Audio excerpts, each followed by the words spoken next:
الجزء الثاني مشروع مانهاتن هو مشروع بحث وتطوير تم العمل عليه في أثناء الحرب العالمية الثانية لإنتاج الأسلحة النووية لأول مرة، وكان المشروع بقيادة الولايات المتحدة بمساعدة كل من المملكة المتحدة وكندا، وتسمى الاسم ده عشان تم العمل عليه في مقاطعة مانهاتن، وتم اختيار مانهاتن بسرية.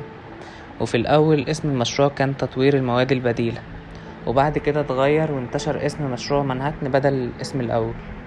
أشرف على هذا المشروع الجنرال ليزلي جروفز من عام 1942 إلى عام 1946، واللي صمم القنبلة هو عنوان حلقتنا هو روبرت أوبنهايمر.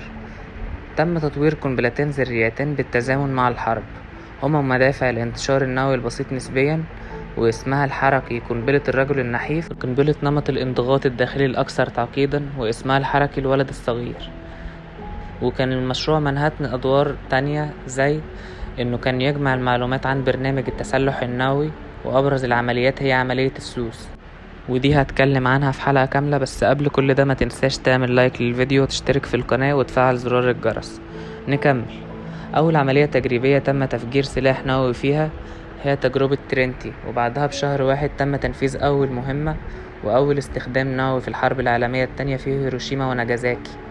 فضل مشروع مانهاتن ليه السلطة على أبحاث وإنتاج الأسلحة الذرية الأمريكية لحد ما تشكلت هيئة الطاقة الذرية الأمريكية 1947. كده يكون انتهى الجزء الخاص بمشروع مانهاتن.